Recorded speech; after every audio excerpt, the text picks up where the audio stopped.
And welcome everyone to the Riverside County Board Brief as we give you a brief look at what took place during today's Riverside County Board of Supervisors meeting.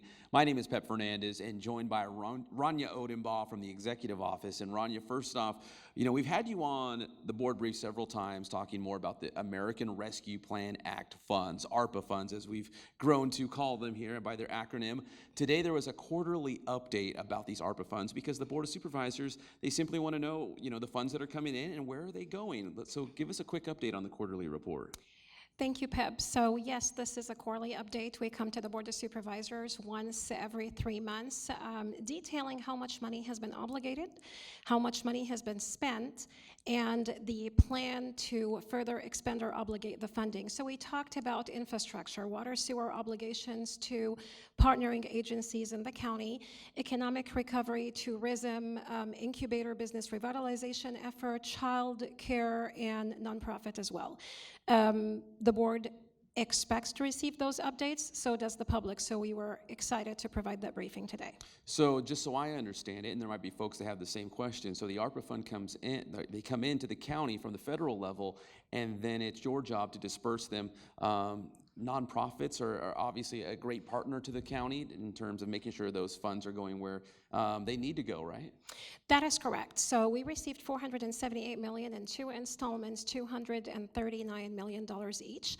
And some funding we were able to obligate through county departments like housing, homelessness, but even then they partner also with outside partnering agencies or shelters.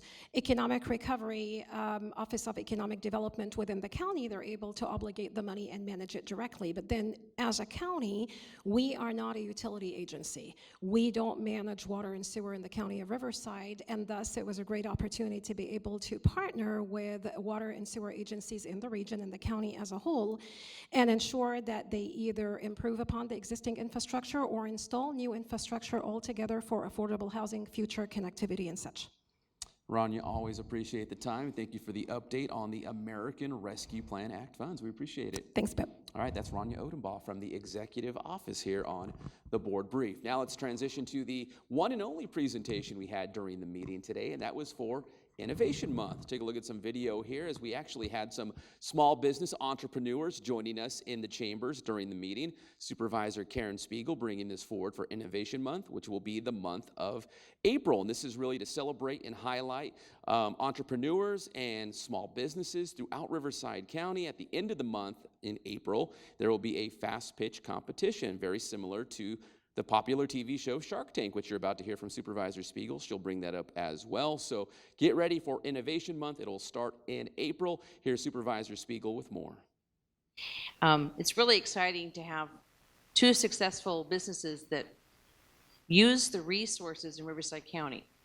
How many of you watch Shark Tank? Nobody? Come on. Shark Tank actually... Yeah, real hands are starting to go up now.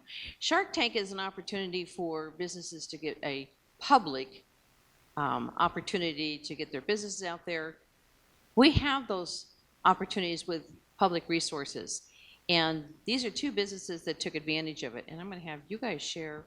You want to start? I just want to say thank you to all the resources that have been available to us. We really wouldn't have been able to grow and work with amazing people within our community without them. So thank you. Thanks. It's been a great journey, and I want to give special thanks to Jennifer at the UCR Excite Incubator. She partnered with the Office of Technology Partnerships with UCR, and co-founder Christian Ardito. It's been a great journey. We want to thank the county and the city of Riverside. All right, so you just heard from Tinker the Robot. That's a hands-on engineering program geared towards kids. And also StarNav. They're described as an advanced logistics company using ambient radio signals for safe navigation. Sounds exciting.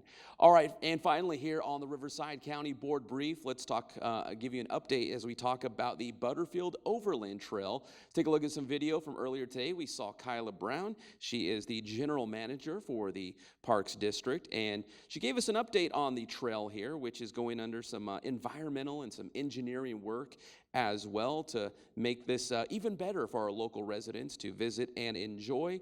And as of January, as you're about to hear from Kyla, it was designated a National Historic Trail, the Butterfield Overland Trail. Here is Kyla Brown talking more about this. And this item before you is actually an amendment to an existing agreement for engineering and environmental work related to a segment, which we refer to as Phase 4 for the Butterfield Trail.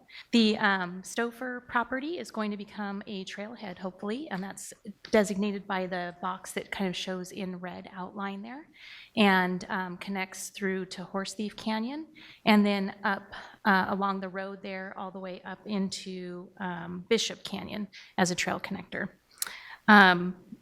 This is exciting for us as the Butterfield Overland Trail has been designated now as a National Historic Trail as of January.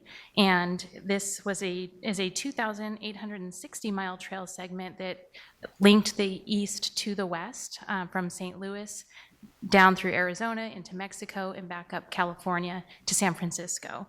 So this is a portion of that historic trail that will be open to the public. It's going to connect to community trails in the communities there, and I believe that's Lake Elsinore, and then eventually connect into the National Forest trails as well. Again, this is environmental work and engineering that's being done, and we'll prepare this portion to be shelf-ready for construction as soon as we identify funding, which should be paid for with development impact fees for Western Trails. All right, very good. Thank you, Kyla, for that update. And that's going to do it for this edition of the Riverside County Board Brief. My name is Pep Fernandez, and we'll see you next time.